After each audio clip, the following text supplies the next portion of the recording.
Hello, let's understand the solution of J main paper. So first question, it says a man of mass m stands at one end of a plank of length L, which lies at rest on a frictionless surface. The man walks to the other end of the plank. Mass of the plank is known. It is asking the distance that the man moves relative to the ground would be. So we can make this picture like this is the platform and there is a person. Maybe like here, this is small m and this is let's say capital M. The length is given as L. And this person goes from this location to this location.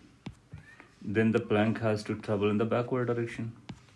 So we know if the plank travels x amount, that goes like m x naught divided by small m plus capital M.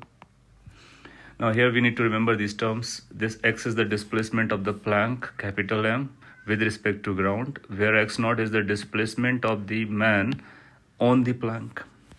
So we can use this. So this is going to be like mass of the man is capital M. Plank, on the plank, this person travels a distance L in this direction.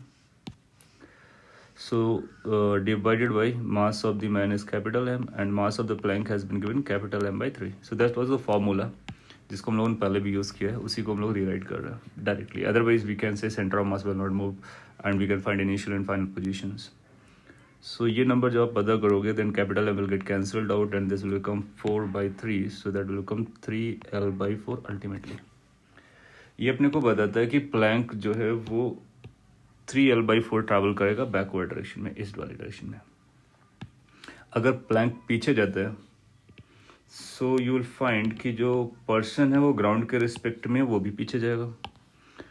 अगर आपसे पूछा गया होता है Planck कितना नीचे जाएगा तो आप बता पाते, ये आंसर हो जाता है. सो अगर हम लोग फिगर ड्रॉ करते हैं कि आफ्टर सर्टेन टाइम कैसा नजर आएगा तो ये ऐसा आ जाएगा.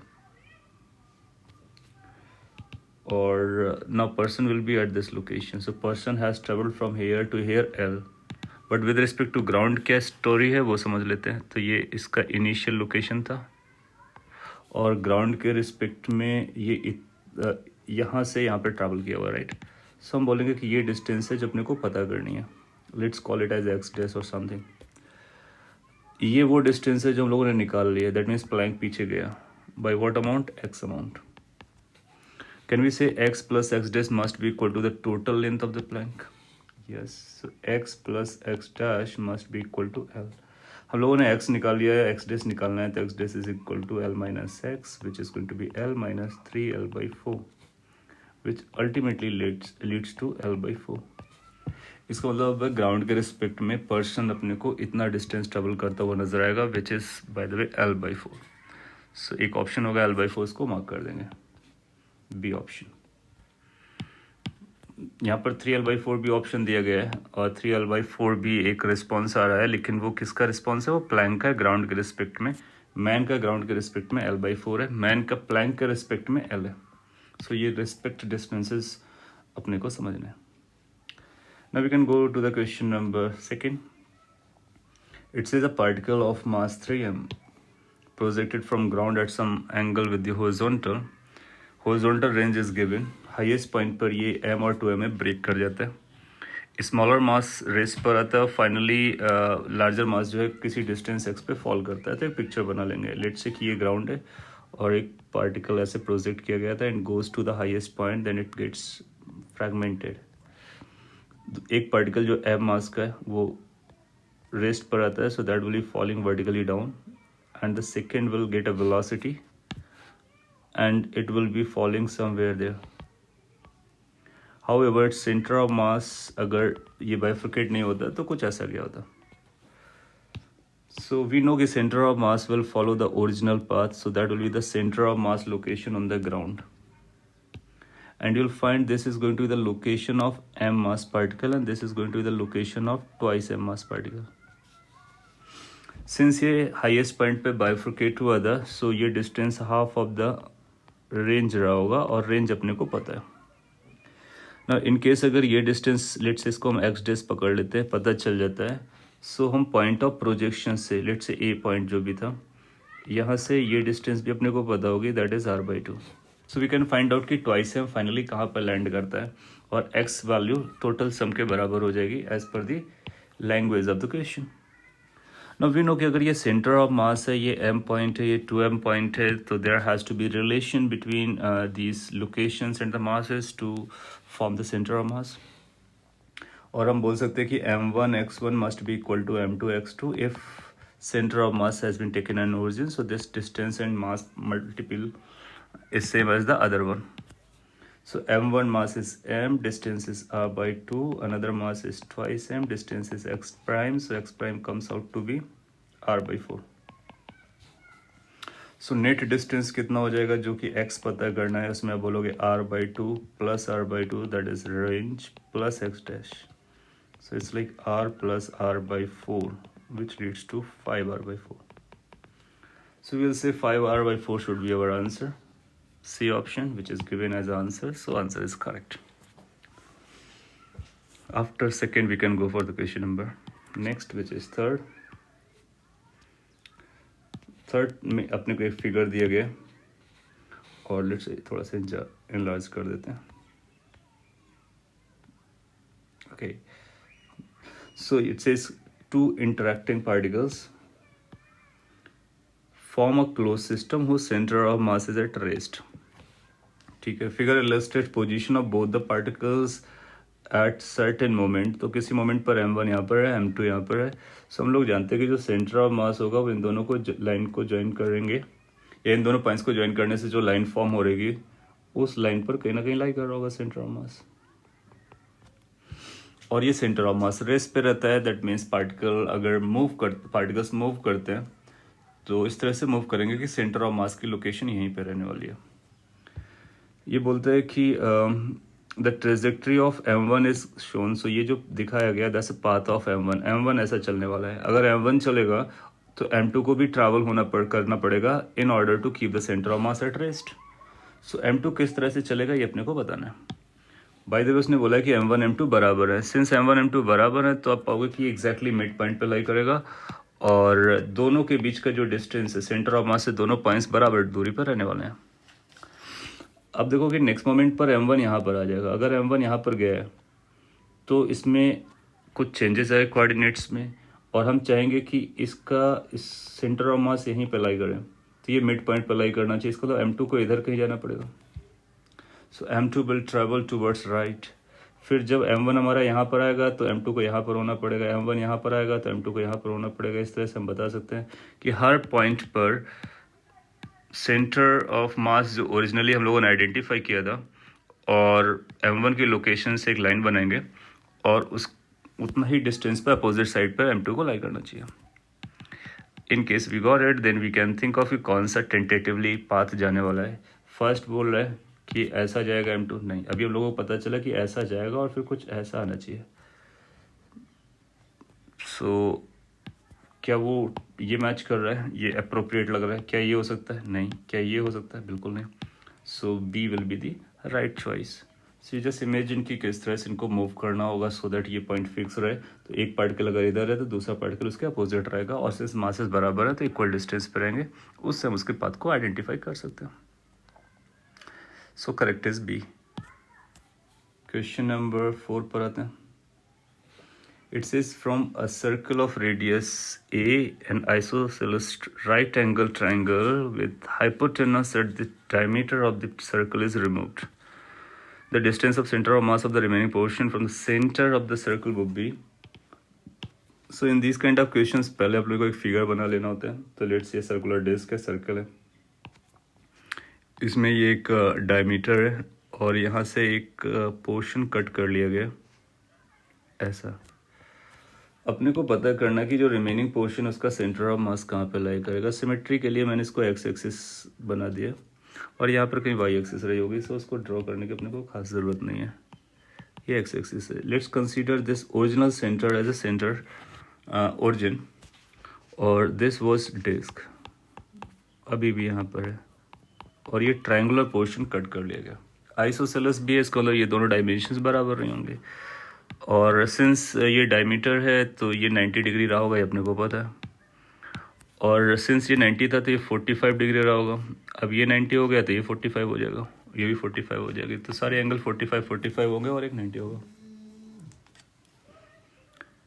Now so remove we need to find the centre of mass location. तो अपने को देखना होगा कि सेंटर ऑफ मास कितना शिफ्ट होने वाला है. वी कैन थिंक ऑफ कि इसकी जो डेंसिटी थी वो सिग्मा थी. सो रिमूवल पोर्शन के लिए सेंटर ऑफ मास की लोकेशन हम लिखते हैं X CM is going to be equal to total mass original centre of mass location removed mass removed centre of mass location m minus m prime. ना entire mass का centre of mass origin पे रहा होगा, सो उसको भी substitute कर देते हैं. m इंटू 0 हो जाएगा माइनस m डैश. जो भी मास होगा वो डेंसिटी और एरिया से मल्टीप्लाई करके आएगा, तो density into area of this triangle. और ट्राइंगल के बारे में बात कर लेते हैं. लेट्स से इसकी रेडियस r है, सो यू विल फाइंड कि ये r होगा और ये भी 45 एंगल है, ये भी 45 एंगल है. तो फिर ये डिस्टेंस, वैसे भी ये डिस्टेंस अपने को r नज़र आ रही है, तो इसका ये वाला जो हाइपोटेनस बन रहा होगा वो r√2 हो जाएगा. और area is like base into height, so r√2 की ज़रूरत भी अपने को नहीं है, डायरेक्टली हम लोग इनको यूज़ कर सकते हैं. सो it's like half base into height. So that's mass into location. Now you know this is isosceles right angle triangle. तो और उस केस में इसका जो सेंटर ऑफ मास होगा यहाँ पे सेंट्रॉइड पर लाई करेगा, जो कि 2:1 के रेशियो पर होते हैं. 2:1 के रेशियो पर होता है. सो ये जो ये डिस्टेंस रही होगी, कैन वी से कि ये 1/3 रहा होगा टोटल का. सो उसकी जो डिस्टेंस रही होगी 1/3. So this is the centre of mass location of the triangular plate which is going to be r/3. So that's the removed portion. Then after mass, that is sigma into total area, which is pi r square, minus sigma into area of the triangular, which we have already calculated, half base into height. Then after you can simplify it. ये 0 हो गया, बाकी से sigma cancel हो गया, r square भी cancel हो गया, यहाँ से 2 से 2 भी cancel हो गया, तो ऊपर अपने को r/3 नज़र आ रहा है. r को बाद में a से रिप्लेस कर देंगे क्योंकि इसने रेडियस a बोला है. That's not a big deal. Divide by down side sigma cancel किया है हम लोगों ने और r² कैंसिल किया है, तो यहाँ से अपने को पाई बचा होगा माइनस, यहाँ से 2 से 2 कैंसिल हो गया, सिग्मा r² जाने के बाद 1 बचेगा.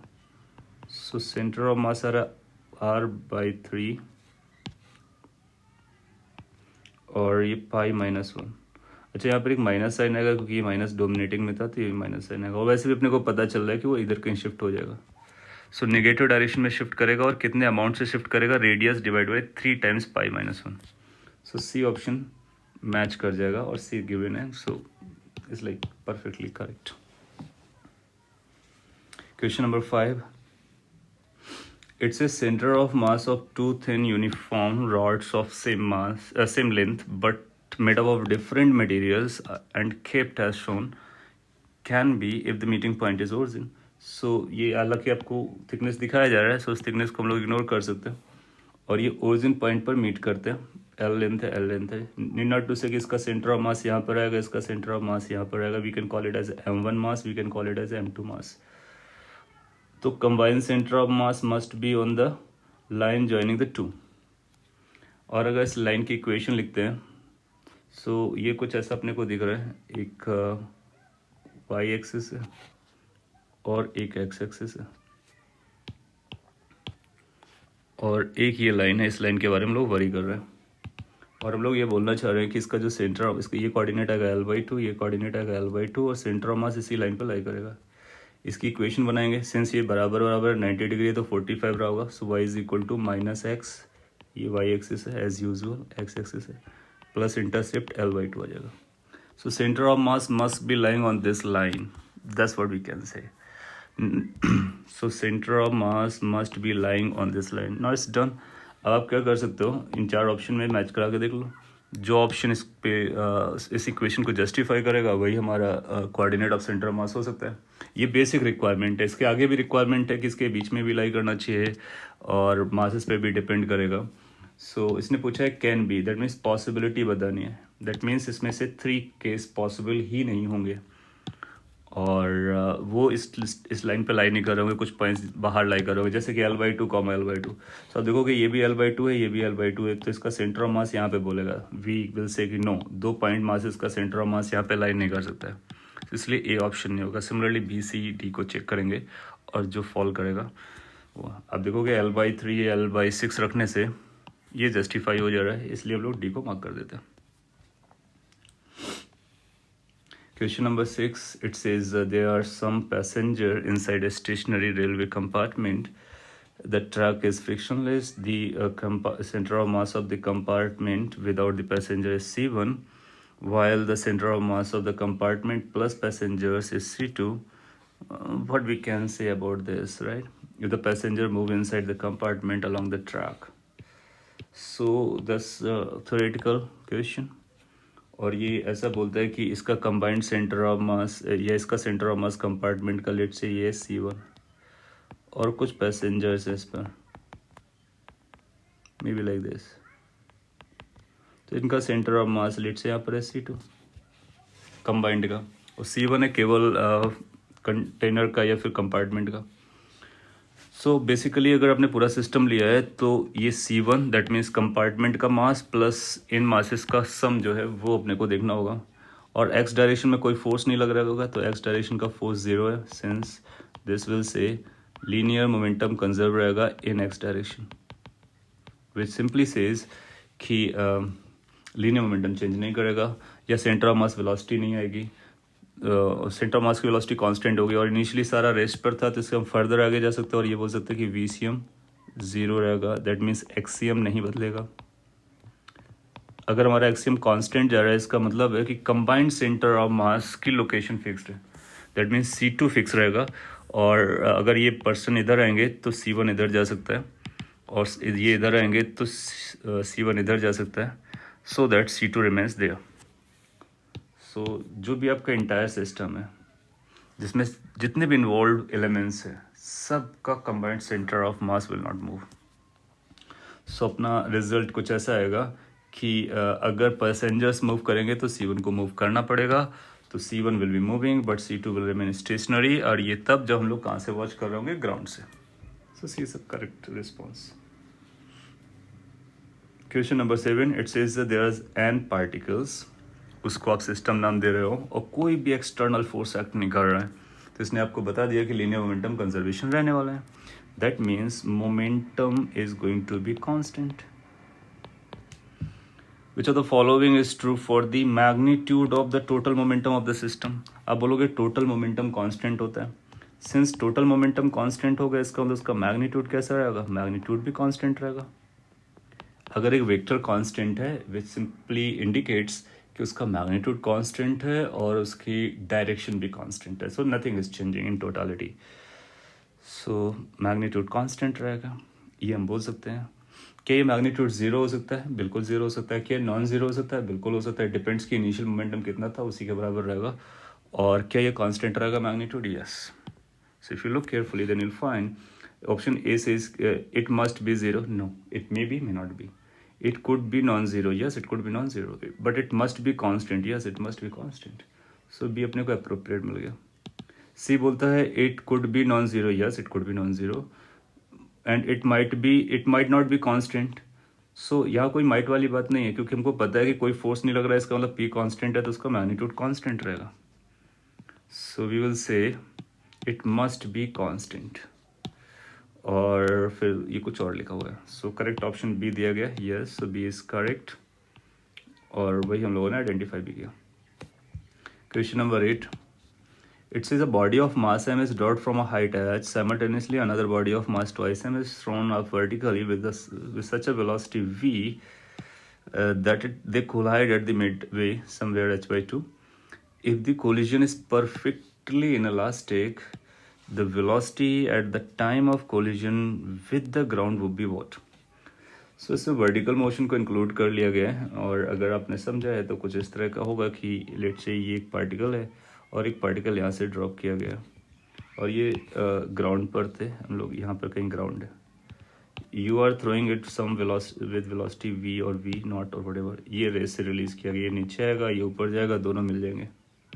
Where they do meet is as a location midway h/2, और स्ट्राइक करने के बाद सिंगल पार्टिकल बन जाता है।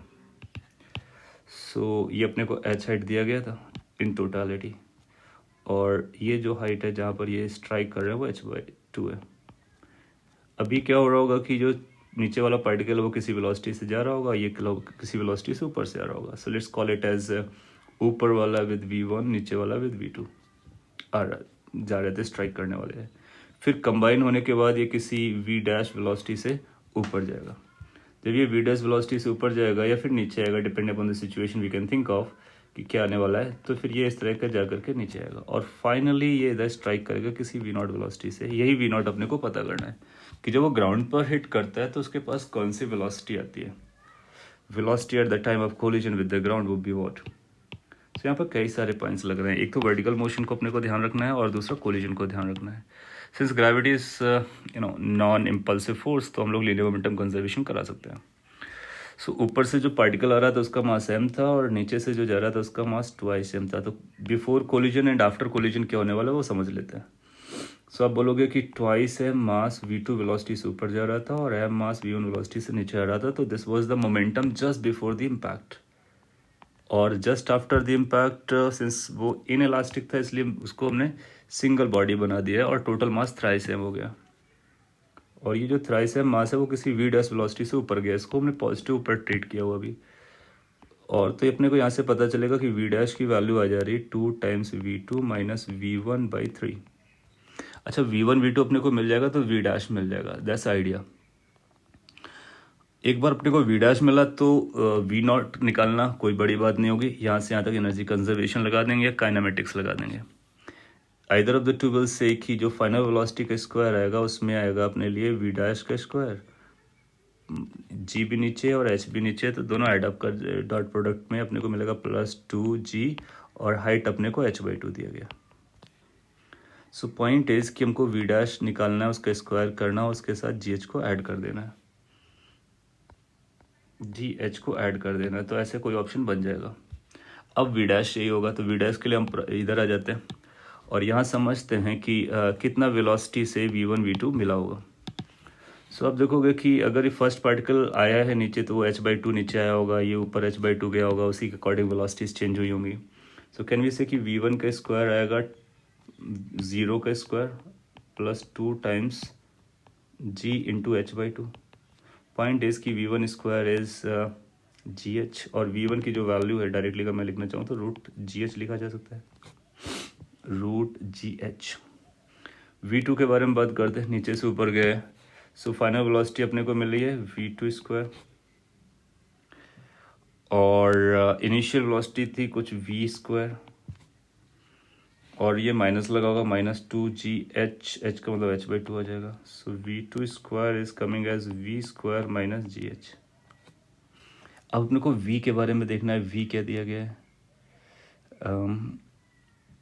अपने को आंसर v के टर्म में नहीं देना है। Particle of mass m is dropped as simultaneous another particle, this is thrown up vertically with such a velocity v that they collide at the height h/2।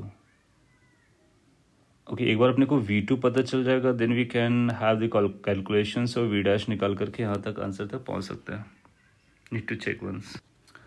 सो अपने पास एक पॉइंट है कि ये these are being thrown simultaneously, तो उस point का भी यूज़ करेंगे क्योंकि एक साथ ड्रॉ किया गया है, थ्रो किया गया। सो अगर इसने इधर तक t टाइम लिया होगा तो इसने भी ऊपर तक जाने में t टाइम लिया होगा कोलिजन वाले पॉइंट तक। तो उसको रिलेट कर सकते हैं। फर्स्ट के लिए लिखेंगे कि जो v1 आने वाला है v1 that is going to be 0 plus gt, और जो v2 रहा होगा v2 के बारे में लिख सकते हैं v minus gt, v is equal to u plus a t type का होता है तो ये gt आ जाएगा। दोनों को अगर आप ऐड अप कर देंगे तो अपने को मिलेगा v1 प्लस v2 की वैल्यू v आ जा रही है। सो जहाँ पर v लिखा है उसको हम v1 प्लस v2 बोल सकते हैं। एक तो अपने को ये पॉइंट मिला, लेकिन इससे फ़ायदा कुछ हो रहा है क्या? बिल्कुल हो जाएगा। v की जगह हम v1 प्लस v2 लिख देंगे और v1 v2 के टर्म में ये आ जाएगा और v1 स्क्वायर आएगा तो उससे सिंप्लीफाई भी हो जाएगा। फिर v1 लगेगा, फिर v2 लगेगा। अपने को v डिसअपीयर कराना बेसिकली, और भी कई तरीके हो सकते हैं, लेकिन लेट्स कैरी ऑन दिस। सो ये v2 स्क्वायर आएगा, v स्क्वायर की जगह हम लोग लिखेंगे v1 प्लस v2 का स्क्वायर, v1 प्लस v2 का square minus gh। Further simplification तो ये आएगा v1 square plus v2 square plus 2v1v2 minus GH। अब ध्यान से देखोगे v1 स्क्वायर की वैल्यू GH है, तो ये भी GH है और ये माइनस GH है, तो एक दूसरे को कैंसिल आउट कर जाएंगे। फर्दर कैरी करते हैं तो अपने को पता चला है v2 square is coming as v1 square और ये GH कैंसिल हो गया। और आप देखोगे कि इधर भी एक v2 स्क्वायर आ रहा था प्लस 2 टाइम्स v1v2, कुछ फिसी टाइप का हो रहा है। Okay, let's carry on. So अपने को ये पता चला कि GH वाला टर्म v1 स्क्वायर से कैंसिल हो गया और फिर ये टर्म आया। इसको जब फर्दर सिंप्लीफाई करेंगे तो v2 स्क्वायर भी कैंसिल हो रहा है, तो यहाँ से अपने को पता चल रहा है कि 2 टाइम्स v1v2 की वैल्यू 0 आना चाहिए। हम लोग v1 कैलकुलेट कर चुके हैं, नॉन जीरो है, 2 जीरो नहीं होता है, इसका मतलब v2 की वैल्यू 0 आना चाहिए। यही एक ऑप्शन दिख रहा है, तो v2 0 हो जाएगा। अगर v2 0 हो गया तो हम यहाँ पर सब्सटीट्यूट करके v डैश निकाल सकते हैं। तो क्या यहाँ से बोल सकते हैं कि जो v डैश आना चाहिए, v डैश, उसकी वैल्यू आएगी v2 0 हो गया माइनस v1/3 आ जाएगा। That means minus v1/3। Minus sign ये बताएगा कि इसको डाउन साइड आना चाहिए, ऊपर नहीं जाना चाहिए, नीचे की तरफ स्टार्ट होना चाहिए। सो अगर नीचे की तरफ जाएगा तो डायरेक्टली यहाँ पर आ जाएगा। और वैसे भी अगर v2 0 हो गया तो यही मोमेंटम डोमिनेट करेगा और नीचे लेकर के आएगा। सो v डैश अपने को पता चल गया। एक बार v डैश पता चल गया तो v नॉट हम यहाँ से निकालने वाले थे। सो अपने को मिलेगा v नॉट का square is equal to v dash square which is minus v1/3 का square plus GH। So that simplified to v1 square by 339 plus GH। v1 square अपने को GH पता था, so that comes out to be GH/9 plus GH। GH आप common ले लेंगे तो 10/9 GH आ जाएगा। और अपने को v नॉट की वैल्यू लगेगी, सो इसका अंडर रूट लगा देंगे तो रूट 10/9 GH आ जाना चाहिए, root 10/9 GH। So root 10/9 GH को हम ऐसा भी लिख सकते हैं रूट 10 GH/3, इसलिए डी ऑप्शन हमारा करेक्ट हो जाएगा। और डी अपने को गिवन है, इसका मतलब है कि ये अपना करेक्ट आंसर हो जा रहा है। और इससे एक और पॉइंट पता चला कि ये सेकेंड पार्टिकल जो ग्राउंड से थ्रो किया गया था वो अपने जब हाईएस्ट पॉइंट पर जाता है उसी टाइम ऊपर वाला पार्टिकल आकर उसे कोलाइड करता है, तो फिर ये ऊपर से ना करके नीचे से डायरेक्टली ऐसा जा रहा है और ग्राउंड को हिट कर रहा है, तो वी नॉट की वैल्यू अपने को पता चल जा रही है। So that's 8th one. इसके बाद हम लोग क्वेश्चन नंबर 9 पर आते हैं। It says a truck moving with horizontal on a horizontal road towards east। सो अब ऐसा एक पिक्चर बना लो कि ये ट्रक है और लिट्स इसका मास कैपिटल M है, ये किसी u वेलोसिटी से u1 वेलोसिटी से जा रहा है, and that collides elastically with another particle which is coming towards west with velocity u2 और लेस मास इसका स्मॉल m है, या फिर ये m1 है तो फिर ये m2 है। Obvious point of collision, the velocity of the ball just after collision is. So इसके बाद आप देखो कि ये ऐसा बोल सकते हो कि ये इधर v1 से जा रहा होगा और ये बॉल इधर v2 से जा रही होगी। दो रूल्स लगेंगे, एक लीनियर मोमेंटम कंजर्वेशन लगेगा और एक इक्वल टू 1 लगेगा। दोनों को आप अप्लाई कर लेंगे, v1 v2 सिंप्लीफाई कर सकते हैं। अपने को ये पता करना है कि बॉल की वेलोसिटी कितनी होगी, यानी v2 कैलकुलेट करना है। और v2 की वैल्यू अगर पॉजिटिव आती है तो हम बोलेंगे टूवर्ड्स ईस्ट, नेगेटिव आती है तो टूवर्ड्स वेस्ट। अकॉर्डिंगली हम आंसर कर सकते हैं। इसका आंसर ए दिया गया है, you can verify this numbers. और इसका मतलब है कि ये इधर जाएगी और एक्सपेक्टेड भी है कि उधर जाना चाहिए, but still we need to solve linear momentum conservation equal to 1, that will give the answer. Question number 10, 3 blocks इस तरह से अरेंज किए गए और ए ब्लॉक को वेलोसिटी दिया गया है और मासेस वगैरह अपने को मेंशन है। कोलिजन कैसा है वो एक बार देख लेते हैं। Collisions are elastic, all collisions are elastic. Final velocity of a block बताना है। सो हम लोग बोलेंगे कि ए यहाँ पर आएगा, पहला कोलिजन ए और बी के बीच में होने वाला है। So consider the collision between A and B. हम लोग जानते हैं कि आइडेंटिकल मास इलास्टिक कोलिजन, तो फिर ये वेलोसिटी एक्सचेंज हो जाएगी और फिर ये सी से कोलाइड करेगा जा करके। फिर हम लोग बी और सी का कोलिजन पढ़ने वाले हैं। बी और सी के कोलिजन में थिंक वी विल कंसीडर कि ये बी इधर जा रहा था और सी इधर जा रहा था v2 वेलोसिटी से। अपने को फाइनल वेलोसिटी ऑफ ब्लॉक ए बताना है, तो ज़ीरो अभी नहीं बोलेंगे, हालांकि ऑप्शन में भी ज़ीरो नहीं दिए, क्योंकि अभी अपने को ये कैलकुलेट करना है कि बी सी के कोलिजन के बाद क्या होता है। अगर हमारा v1 पॉजिटिव आ गया तो फिर ये रेस्ट पे रह जाएगा, अगर नेगेटिव आया then we need to think about. तो इसको सॉल्व करने के लिए अपने को लीनियर मोमेंटम कंजर्वेशन और इलास्टिक कोलिजन वाली कंडीशन लगानी होगी। तो अगर मैं इक्वेशंस लिखूं तो इनिशियल मोमेंटम अपना मिलेगा m इंटू वी और फाइनल मोमेंटम आएगा mv1 plus 2mv2। Point is कि v1 प्लस 2v2 की वैल्यू v के बराबर आ गया। इलास्टिक कोलिजन है, E is equal to 1 velocity of separation minus separation divide by velocity of approach which is v। तो यहाँ से दूसरी इक्वेशन आ रही है v2 minus v1 is equal to v। ना इस इक्वेशन को इस इक्वेशन के साथ हैंडल करके हमको v1 चाहिए। सो अब चाहो तो पहले इनको ऐडअप कर दो, जैसे आप ऐडअप करोगे तो v1 कैंसिल हो जाएगा, तो v2 की वैल्यू आ जाएगी। v2 की वैल्यू अपने को मिलेगा 3v2 is equal to 2v, so 2v/3। अब इस v2 को इसी पर जंप कर देंगे तो अपने को v1 भी पता चल जाएगा, तो v1 is going to be 2v/3 minus v, that is minus v/3। और ये नेगेटिव आकर के बोलता है कि b इधर चलेगा और इधर जाकर फिर से a कोलाइड करे, a से कोलाइड करेगा। तो अगला अपने को एक और कोलिजन पढ़ना है जिसमें a रेस्ट पर था और ये b आता है और b इधर जा रहा है किस वेलोसिटी से, v/3 से। और इसके बाद ये क्या करने वाले हैं, इसके बाद ये इलास्टिक कोलिजन होने वाला है। सो अगर ये इलास्टिक कोलिजन होने वाला है तो इसका भी हम लोग कोलिजन स्टडी कर सकते हैं और बता सकते हैं कि फिर ए के पास फाइनल वेलोसिटी कितनी आने वाली है। इसी में लगी थोड़ा सा कैलकुलेशन में ये रहा, ये सी का जो मास था वो 2m ना होकर कितना दिया था, 4m दिया था। सो उसको हम करेक्ट कर देते हैं, उसकी वजह से थोड़े नंबर्स चेंज हो जा रहे हैं। सो ये 4 रहा होगा। Any other change that we can see, no. So ये 4 का मतलब होगा यहाँ पर भी 4 आ रहा होगा। अगर यहाँ पर 4 आ रहा है सो इनको जब हम एडअप करेंगे इसके साथ, सो v1 कैंसिल हो जाएगा, ये 5v2 बनाएगा और 5v2 is equal to this, तो यहाँ पर 5 आना चाहिए था। और इसके बाद हम इसको यहाँ पर रख करके v1 कैलकुलेट करना चाहेंगे। So v1 will be v2 minus v और v2 is this minus v।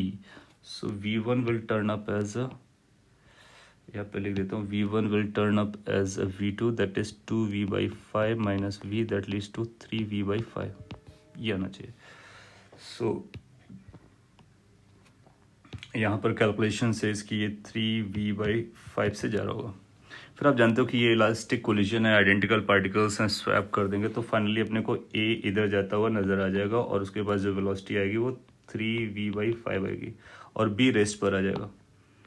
So we will say कि it will be moving towards left और its velocity will be 3/5 that is 0.6, तो ए ऑप्शन हमारा match कर जाएगा। So we need to see the collisions one by one and then find the velocity until we can say कि things are settled। आपसे पूछता है C किधर जा रहा होगा, तो C के लिए अपने ये वेलोसिटी निकाल दी और ये पॉजिटिव डायरेक्शन में है। इसको finally C will be moving in this direction, B will come at rest, A will be moving in this direction। After 10th we can go for the question 11th। It says two billiard balls undergo head-on collision. Ball 1 is twice as heavy as ball 2. So let's make the picture so that calculations are proper. Ball 1, ball 2, and let's say इसका मास m दिया गया है, ball 1 is twice heavy, तो इसका मास twice m हो जाएगा। Ball 1 moves with a speed v towards another ball, so ये v velocity से move करता है और second is at rest। So whatever the question says, we need to draw that. Immediately after the collision, ball 1 travels at a speed v/3 in the same direction. तो ये before collision था, after collision कुछ ऐसा हो जाएगा। और this is moving in this direction with velocity v, that's what it says, or v/3 basically। और इसके पास कितना वेलोसिटी आएगा, let's say that's v dash, उसी v dash को अपने को पता करना है। और इनफैक्ट अपने को ये पता करना है कि किस तरह का कोलिजन है।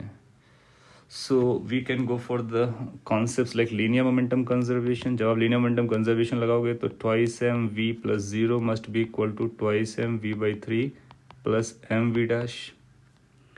यहाँ से अपने को पता चलेगा कि ये 2mv/3 है और ये 2mv है, mm कैंसिल हो गया तो v dash की वैल्यू अपने को मिल जा रही 2v minus 2v/3। So when you are going to multiply, simplify, then you will get answer as 3 minus 1, that's 2, 4v/3, 6 minus 2, you can say in this term। So we got v dash।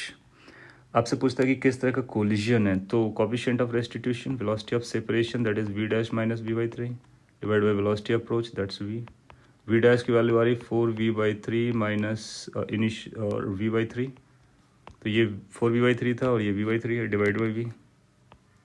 जब आप simplify करोगे तो 4 - 1 that's 3/3 that's 1, so v/v which comes out to be 1, meaning E is equal to 1, so collision must be of elastic in nature, so B को mark कर दोगे।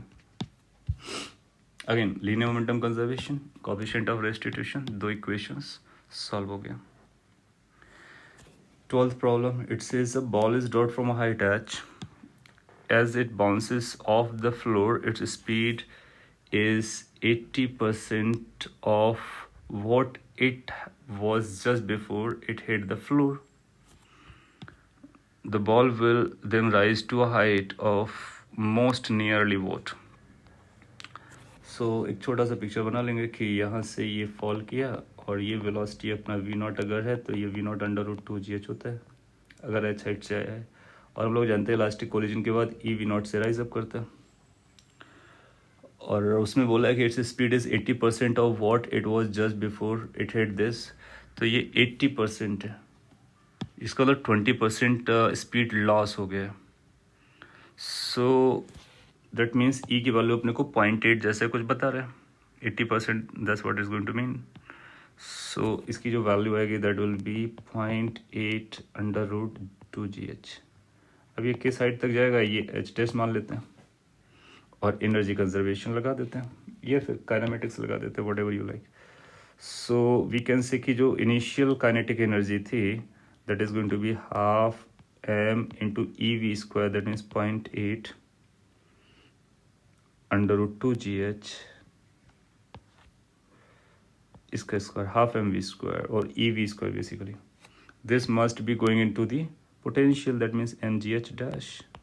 So it says कि h prime की value आ जाएगी half,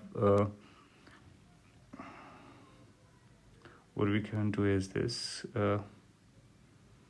square करेंगे तो 2gh से 2 cancel out हो जाएगा और g से g कैंसिल आउट हो जाएगा, m से m कैंसिल आउट हो जा रहा है, तो h डेस की वैल्यू 0.8 स्क्वायर h आ रही है। 0.8 square is going to be 0.64h,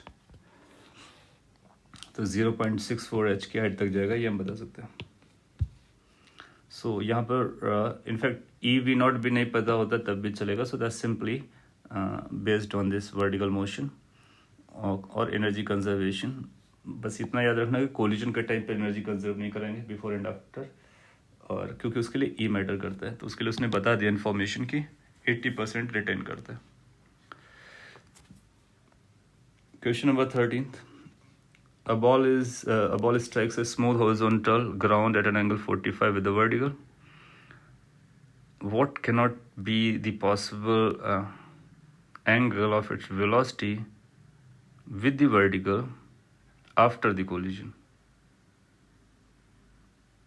Okay, so let's try to think कि क्या बोलना चाह रहा है और किस तरह से हैंडल करना है। सो एक पार्टिकल है यहाँ पर हिट करने वाला है और इसके बाद आफ्टर द कोलिजन ऐसे राइज अप करेगा, और इसको नियरली ऐसे बता सकते हैं कि पहले इस तरह से आया और फिर इस तरह से चला जाएगा। ये यहाँ पर कोलिजन कहीं पे हुआ होगा, so we can have a common line of impact या common normal you can think of. अगर ये u वेलोसिटी से आता है तो ये v वेलोसिटी से जाता है, ऐसा हम लोगों ने बात किया था, और u भी बराबर भी हो सकते हैं, बराबर नहीं भी हो सकते हैं। और अगर ये कोई एंगल थीटा है और ये एंगल बीटा है तो हम लोगों ने बात किया था कि एक रिलेशन होता है, उस रिलेशन के बेसिस हम लोग बात कर सकते हैं। Some sort of this relation comes out to be tan beta is equal to e tan theta. Notes पे आप चेक कर सकते हो, और या फिर इसके लिए हम लोग क्या कर सकते हैं, इसका कंपोनेंट करके लीनियर मोमेंटम कंजर्वेशन करा सकते हैं अलोंग द हॉरिजॉन्टल डायरेक्शन, और वहाँ से देख सकते हैं। इसने बोला कि ये 45 डिग्री पर आता है ये, तो थीटा की वैल्यू अपने को पता चल जाएगी कि थीटा की वैल्यू भी 45 रही होगी, तो 45 कर देंगे तो आएगा e tan 45, that means 1, that means e tan beta की वैल्यू आ जाएगी। फिर आपसे बोला what can not be the possible angle of its velocity with the vertical after the collision. अच्छा, ई की वैल्यू अपने को पता है कि assume E is less than, यहाँ पर लेस देन रहा होगा, सो सिंस ई की value less than equal to 1 रहती है तो यहाँ से अपने को एक बात पता चल गया कि जो बीटा की वैल्यू आएगी, बीटा की value that has to be less than equal to 45 degree. तो ये जो एंगल है 45 डिग्री है उससे कम रहना चाहिए। और आपसे पूछ रहा है कि ये एंगल कितना आएगा वर्टिकल से। तो अगर ये एंगल 45 या उससे कम रहता है तो ये एंगल 45 या उससे ज़्यादा रहना चाहिए। So alpha has to be greater than और equal to 45 degree. Thus what we can claim. और सो इसने पूछा can not be this alpha, what the value of alpha can not be. तो क्या 45 हो सकती है? यस। क्या 30 हो सकती है? नहीं। क्या 53 हो सकती है? ऑफ कोर्स 60 भी हो सकती है। सो अपने को आंसर मिलेगा कि 30 डिग्री नहीं हो सकती है। सो इसी को हम मार्क कर देंगे। So given answer is correct. Question number 14 पर आते हैं। इट सेज कि figure shows a body of मास है moving vertically with speed 3 meter per second, hits a smooth fixed inclined plane and rebounds with a velocity final in the horizontal direction if angle of inclination is 30 degree। यहाँ पर angle miss हो गया। the velocity final will be what। तो अपने को final velocity पता करना है और एंगल ऑफ इंक्लिनेशन 30 दिया हुआ है और ये veg by the way fixed है, यहाँ मूव नहीं कर सकता है वरना ये इधर चला जाता। ये फिक्स कर दिया गया है। लाइन ऑफ इम्पैक्ट पता करेंगे। सो यू विल फाइंड कि ये लाइन ऑफ इम्पैक्ट होने वाली है नॉर्मल टू द सरफेस और अपने को फाइनल वेलोसिटी लगेगा। सो वी कैन से कि अलोंग सिंस ये स्मूथ है so there will be no friction. So along the inclined plane momentum conservation करा सकते हैं बॉल का, क्योंकि इस डायरेक्शन में बॉल पर कोई फोर्स नहीं लगा होगा। इम्पल्सिव फोर्स जो लगा होगा वो इस डायरेक्शन में लगा होगा। सो अगर इस डायरेक्शन का नाम हम लोग कुछ दे देते हैं, लेट्स से ये एक्स डैश डायरेक्शन है। सो हम लोग क्लेम करेंगे कि linear momentum conservation of ball या फिर बॉडी नाम दिया था अलोंग एक्स डैश। और अपने को इतना समझता देन इट्स डन। क्या करने का, इसके वेलोसिटी के कंपोनेंट कर लेंगे, एक इस डायरेक्शन में और एक परपेंडिकुलर टू दी प्लेन, और इसके भी दो कंपोनेंट कर लेंगे, one perpendicular to the plane along the plane as well. Angles पता करता है, अगर ये 30 दिया गया हो तो ये भी 30 रहा होगा, अल्टरनेट एंगल है तो ये 60 हो जाएगा। देन विल फाइंड कि ये कंपोनेंट आएगा वी एफ कॉस 60 और ये नीचे वाला आएगा v f final velocity sine 60। इसके बाद ऊपर वाले पार्ट पर आते हैं, इनकी वेलोसिटी के एंगल्स वगैरह पता करते हैं। ये वेलोसिटी कितना था 3, अपने को पता है। एंगल्स सिंस ये वर्टिकल आ रहा था तो आप देखोगे कि अगर इसको हम इस तरह से लेकर के आते हैं तो ये इधर चला आएगा। तो इसका मतलब ये एंगल 30 डिग्री रहा होगा। हम लोग चेक भी कर सकते हैं, क्योंकि अगर इसको हम लोग ऐसे ज्वाइन कराते हैं तो ये 90 डिग्री बनेगा, और इसको अगर इस तरह से लेकर के आते हैं तो अपने को कुछ एंगल्स वेरीफाई करने होंगे। आप चाहो तो यहाँ पे हॉरिजॉन्टल लगा दो तो ये 30 बनेगा, तो ये 60 बनेगा, 90 बनेगा तो ये 30 हो जाएगा। तो जो हम लोगों ने 30 आइडेंटिफाई किया वो बराबर है। ये जो कंपोनेंट आएगा इस साइड वाला ये आएगा 3, the initial velocity, let's call it as a u. तो हम इसको बोल सकते हैं यू साइन 30, और ये जो कंपोनेंट है यू कॉस 30 हो जाएगा, परपेंडिकुलर वाला। अपने को कॉस वाले पे नहीं फर्क पड़ता है, अलोंग द एक्स डायरेक्शन जाना है तो ये वाला कंपोनेंट लगेगा और ये वाला कंपोनेंट लगेगा। मोमेंटम कंजर्वेशन है पार्टिकल का, तो पार्टिकल का मास है initial momentum that's going to be m into u sine 30 must be equal to the same mass v f sine 60। No mass cancel होगा, यू की वैल्यू 3 दिया गया, साइन 30 हाफ होता है, मास भी कैंसिल होगा, फाइनल वेलोसिटी साइन 60 √3/2 होता है, 2 से 2 कैंसिल हो गया, तो final velocity must be 3/√3।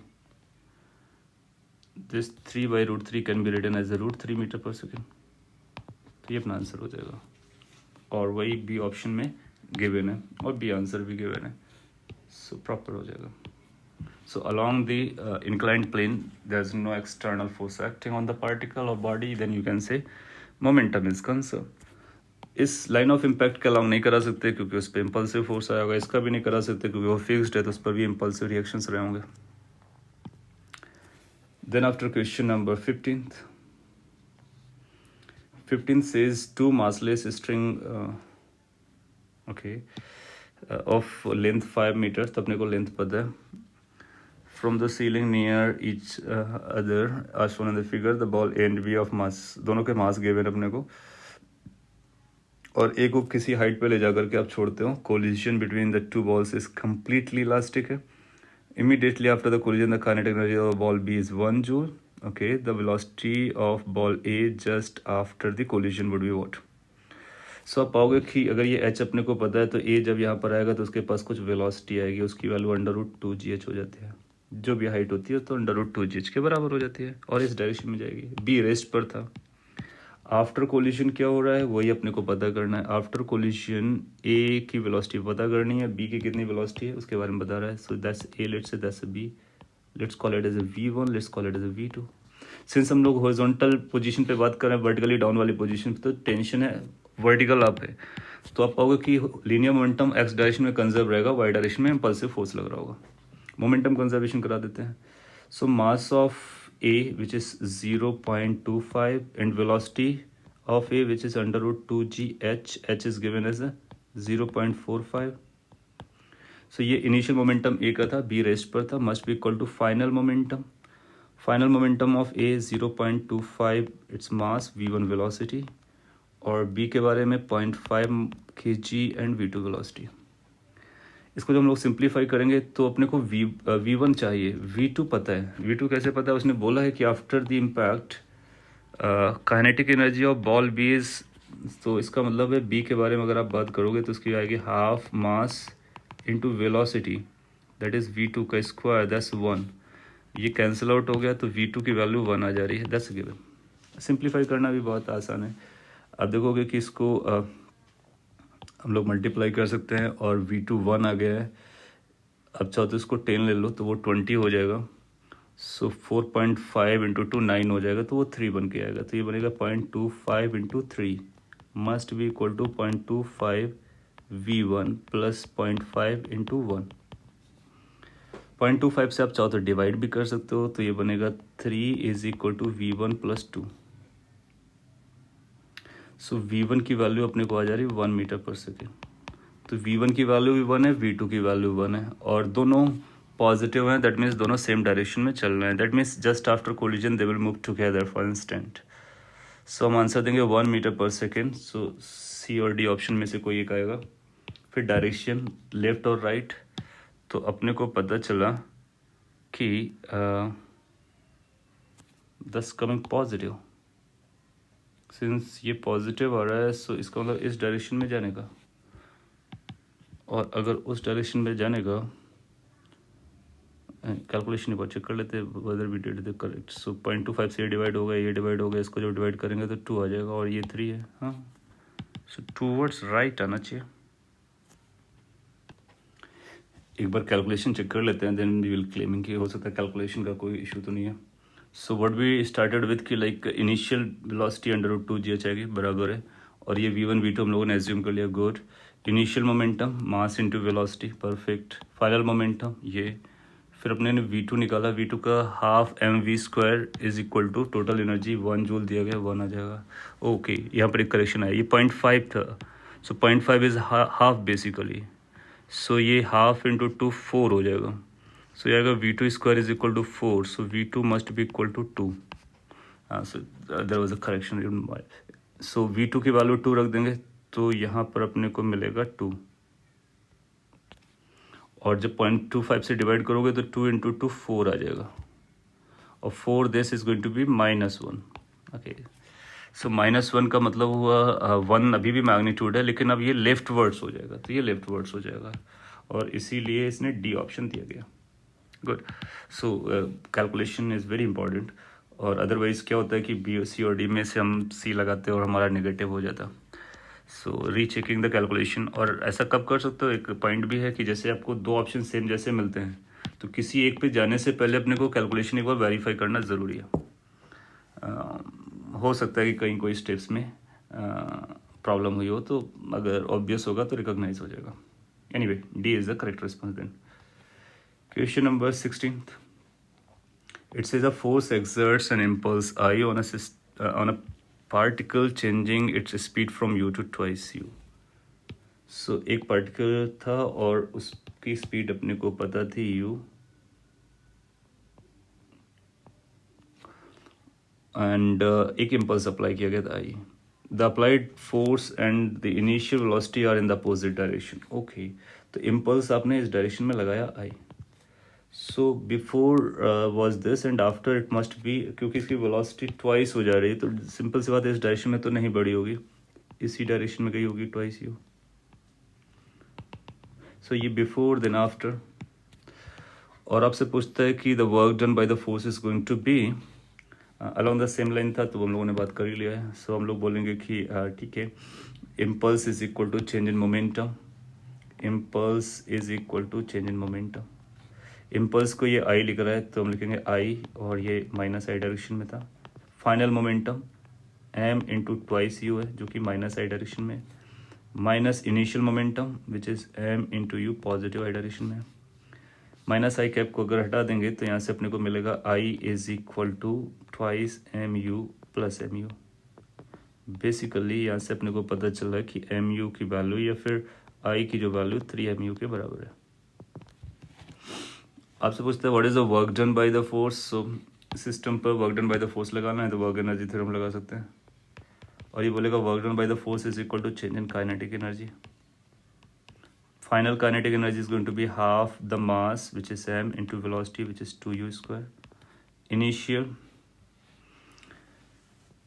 Kinetic energy is half the mass into u square. Simplify करेंगे so it's going to be like 4 minus 1 that's 3/2 mu square. आपका आंसर हो आई और यू के टर्म में, एम नहीं दिया गया, तो आप एक काम कर सकते हो कि इसको आप लिख सकते हो 3/2 m into u. M u की जगह आप I/3 भी सब्सटीट्यूट कर सकते हैं. So that's going to be like 3/2 into I/3 into u. So it turn out to be half I into u. ऐसा कोई ऑप्शन दिया होगा, इसको आप मार्क कर सकते हो. So B option is IU/2, and that will be the work done by the force, or you can call it the change in kinetic energy of this system due to application of impulse. After 16 we can come to the question number 17. ये बोलता है कि दो particles collide करते हैं, दो अलग अलग फिगर्स में दिखाए गए, दो केसेस दिए गए, और दो स्टूडेंट हैं जो कुछ स्टेटमेंट बोलते हैं. अपने को बताना है कि कौन किसका स्टेटमेंट सही है, किसका नहीं है. सो Saurabh says momentum of system in x direction will change by significant amount in both the cases. So आप देखोगे इस केस में अगर इन दोनों को सिस्टम लेते हो तो x डायरेक्शन में जो फोर्स लग रहा होगा वो फ्रिक्शन लग रहा होगा, और फ्रिक्शन फोर्स नॉन इम्पल्सिव रहेगा. क्योंकि इस पर नॉर्मल रिएक्शंस जो लग रही होंगी वो भी नॉन इम्पल्सिव रहेंगी. तो इसमें आप पाओगे कि x डायरेक्शन में इम्पल्सिव फोर्स नहीं लग रहा है, तो x डायरेक्शन में इसका लीनियर मोमेंटम सिग्निफिकेंट अमाउंट से चेंज नहीं होगा, स्लाइट अमाउंट से चेंज होगा, और इतना स्लाइट होगा कि आप इसको इग्नोर कर सकते हो. That means you can go for linear momentum conservation in the x direction for this figure. However for this figure आप पाओगे कि इम्पल्सिव फोर्स ऐसा लगा होगा बॉल पे भी, ब्लॉक पे भी. अगर ब्लॉक को देखोगे तो ये जो नॉर्मल रिएक्शन आएगा वो इम्पल्सिव हो जाएगा. क्योंकि ये जो नॉर्मल का फोर्स लगा होगा ब्लॉक पर, उसका एक कंपोनेंट नीचे आएगा जो जिसके लिए इसको बैलेंस करना पड़ेगा. तो और इसके साथ साथ एक इम्पल्सिव फोर्स इसका एक्स डायरेक्शन में भी जाएगा, तो उसकी वजह से फ्रिक्शन भी इम्पल्सिव हो जाएगा. सो फ्रिक्शन और नॉर्मल रिएक्शन दोनों इम्पल्सिव हो जाएंगे. तो इसका एक्स डायरेक्शन में लीनियर मोमेंटम सिग्निफिकेंट अमाउंट से चेंज करेगा, जबकि इसका लीनियर मोमेंटम एक्स डायरेक्शन में सिग्निफिकेंट अमाउंट से चेंज नहीं करेगा. इसलिए सौरभ का स्टेटमेंट कंप्लीटली करेक्ट नहीं है. राहुल ने क्या बोला, there are no impulsive external force in y direction in both the case. No, there is impulsive force, we have just identified. So y direction में कंजर्व नहीं कर सकते हैं, तो राहुल भी गलत बोल रहा है. इसका दोनों के स्टेटमेंट कैसे हो गए, रॉन्ग हो गया. तो सेकेंड वाली फिगर में आप पाओगे कि फ्रिक्शन इम्पल्सिव है, जबकि फर्स्ट वाले केस में जो फ्रिक्शन एक्ट करेगा वो नॉन इम्पल्सिव होगा, और इवन ये नॉर्मल रिएक्शन भी नॉन इम्पल्सिव होगी. सो दोनों नॉन इम्पल्सिव, दोनों impulsive. Question number 18. A ball is projected from the ground with speed v और velocity v at an angle theta, यहाँ पे थीटा होना चाहिए, टू द वर्टिकल. तो ये वर्टिकल से मेजर किया. On its path it makes an elastic collision with a vertical wall and rebound returns to the ground. The total time of flight, similar question we had earlier, right? कि जो total time of flight होगा ना वो vertical component velocity से change होता है. आपका wall ऐसा लगा होगा, कहीं भी लगा होगा, तो आप पाओगे वर्टिकल वेलोसिटी नहीं चेंज रही होगी. सो टाइम ऑफ फ्लाइट का वही फॉर्मूला रहेगा 2u sin थीटा बाई जी, जहाँ पर थीटा हॉरिजॉन्टल से था, यहाँ पर वर्टिकल से था, तो 90 माइनस थीटा लगा देंगे तो 2v cos थीटा बन जाएगा, इसलिए हम b को मार्क कर देंगे. क्वेश्चन नंबर 19 से इसकी दो बॉल्स है जिनका इनिशियल मोमेंटम दिया गया, कोलिजन होता है फ्री स्पेस में, there is no external force acting on the balls, तो लीनियर मोमेंटम कंजर्व रहेगा. और फाइनल मोमेंटम अपने को दिया गया तो हम बोलेंगे फाइनल मोमेंटम इनिशियल मोमेंटम के बराबर होगा. सो पी डैश या पी फाइनल अपने पास क्या आएगा, P1 dash plus P2 dash. This must be equal to P1 plus P2. अब अगर P1 प्लस P2 करके चेक कीजिए तो ये जीरो मिल जा रहा है. इसका मतलब इनिशियल मोमेंटम जीरो था, तो फाइनल भी मोमेंटम जीरो होना चाहिए. फिर आपसे बोलता है कि इनमें से कौन से एक्सप्लेनेशन एक्सप्रेशंस अलाउड नहीं है अगर हम इन नंबर्स की नॉन जीरो वैल्यू लेते हैं, यानी सारे numbers A1 A2 B1 B2 C1 C2 और ये जितने भी हैं वो नॉन जीरो है, मतलब वो जीरो नहीं है. तो कौन सा अलाउड नहीं है, तो आप देखोगे A अलाउड नहीं है, क्योंकि दोनों का सम कैसा आना चाहिए, जीरो. तो ये एक दूसरे को कैंसिल कर सकता है, ये दूसरे को कैंसिल कर सकता है, के कैप को कैंसिल करने वाला दूसरे में कोई नहीं है. सो A1 प्लस A2 जीरो हो सकता है, B1 प्लस B2 जीरो हो सकता है, A1 A2 B1 B2 they are non zero, और C1 अकेला जीरो हो नहीं सकता है, इसलिए पहला अलाउड नहीं होगा. क्या दूसरा अलाउड है, yes. C1 plus C2 zero हो जाएगा तो दूसरा अलाउड हो जाएगा. क्या तीसरा अलाउड है, यस. क्या फोर्थ अलाउड है, यस. क्या फर्स्ट अलाउड नहीं है, यस. सो ए को मार्क कर देंगे. एग्जाम में आ भी चुका है वो क्वेश्चन, ये भी क्वेश्चन एग्जाम में आ चुका है. आपसे पूछता है कि सेंटर ऑफ मास का कोऑर्डिनेट निकालना है, तो हम लोग क्या करेंगे, पहले पूरा बॉडी का सेंटर ऑफ मास निकालेंगे जो कि यहाँ पर आएगा, और इस सर्कल का निकालेंगे जो कि यहाँ पर आएगा, इस सर्कल का निकालेंगे जो कि यहाँ पर आएगा, इस रॉड का निकालेंगे यहाँ पर आएगा, इस रॉड का निकालेंगे यहाँ पर आएगा. सभी के कोऑर्डिनेट्स हम बता सकते हैं, उसने कोऑर्डिनेट्स दिया होगा सर्कल का, और लाइन का सेंटर ऑफ मास उसके मिड पॉइंट पर होता है. सभी के मासेस अपने को पता होंगे, जैसे कि सेगमेंट ऑफ मास, लाइन का सेगमेंट कितना दिया गया है, सर्कल का मास कितना दिया गया है, वो अपने को बताया जा रहा है. तो इन मासेस को यूज़ करके हम लोग क्या करेंगे, YCM निकालेंगे. तो YCM is going to be M1 Y1 plus M2 Y2 plus M3 Y3 divide by M1 plus M2. तो सेंटर ऑफ मास जैसा जो हम लोगों ने पढ़ा, तो उसका कैलकुलेशन करेंगे तो आपको पता चलेगा कि वैसे भी देखोगे इसका जो सेंटर ऑफ मास का आएगा ना, सिमेट्रिकली इसी लाइन पर लाई करेगा. सो एक्सियम जीरो रहेगा, YCM पता करना पड़ेगा, तो यहाँ से जो निकालेंगे वही आंसर आ जाएगा. A/10 आ जाता है, ट्राई कर लीजिए, और एग्जाम में आ भी चुका है, so is good one as well. Question number 21. A man weighing this kg standing on center of a boat which is this, और बोट का वेट दिया गया, हम लोगों ने क्लास में भी किया हुआ है, तो इसका आंसर 14.3 आ जाता है, डायरेक्ट है, और वही फॉर्मूला जो फर्स्ट क्वेश्चन में लगाया था, you can check it. Question number 22 says a ball is dropped from this height, time after which the ball stops rebounding if the coefficient of restitution refers to the note. We have formula for total time spent in terms of E, if you remember. So directly E की value place करके अपना answer निकाल सकते हो. 23rd, an open watertight railway wagon of mass this goes at an initial velocity this without friction on a railway track. Okay, तो एक body है जो मूव करती है किसी वेलोसिटी से on a frictionless surface. Rain drops fall vertically downward into the wagon. The velocity of the wagon after it has collected this kg of water would be. So that's a simple one. कैसा simple मैं बताता. एक ये container था, जा रहा था, और यहाँ पर अपने को पता करना है. इनिशियली मास इसके पास m है, और इनिशियल वेलोसिटी ये अपने को पता है. फाइनली मास में m प्लस स्मॉल m आ जाएगा, वाटर का मास भी आ जाएगा, और वेलोसिटी कितनी हो जाएगी, v. सिंस अपने को पता है कि हॉरिजॉन्टल डायरेक्शन में कोई फोर्स एक्ट नहीं कर रहा है, और जो भी इनका इम्पल्सिव लगा होगा वो वर्टिकल डायरेक्शन में रहा होगा, सो यहाँ पे लीनियर मोमेंटम कंजर्वेशन करा देंगे. Total mass initial, total velocity is equal to final mass, final velocity. यहाँ से फाइनल वेलोसिटी अपने को पता चल जाएगी. और इसके बाद आपसे पूछा क्या गया, फाइनल वेलोसिटी पूछा गया है, बता देंगे, चेक कर लेंगे. क्वेश्चन नंबर 24 से इसकी एक रॉकेट है जिसका मास 4000 kg दिया गया, वर्टिकल फायरिंग होनी है. How much gas must be ejected per second so that rocket में have initial upward acceleration of magnitude this exhaust speed of the fuel is given. So initially क्या होता है, इनिशियली आपका ये जो रॉकेट है ना वो रेस पर है.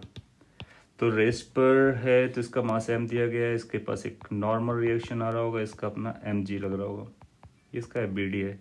अगर आप इसको एक्सेलरेट कराना चाहते हो तो अपने को एक अप थ्रस्ट देना पड़ेगा, थ्रस्ट फोर्स, और नॉर्मल रिएक्शन हमारा जीरो हो जाएगा जैसे वो लिफ्ट ऑफ करेगा. तो हमारे पास इक्वेशन है कि thrust force minus mg must be equal to m into a initially.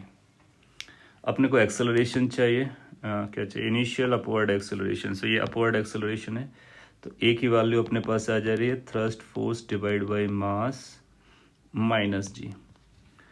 अच्छा, अभी ओरिजिनल मास रहा होगा क्योंकि अभी मास कंज्यूम नहीं हुआ, टी इक्वल टू जीरो है. तो जो हम लोगों ने एम नॉट पकड़ा था तो इसको आप एम नॉट लिख लोगे.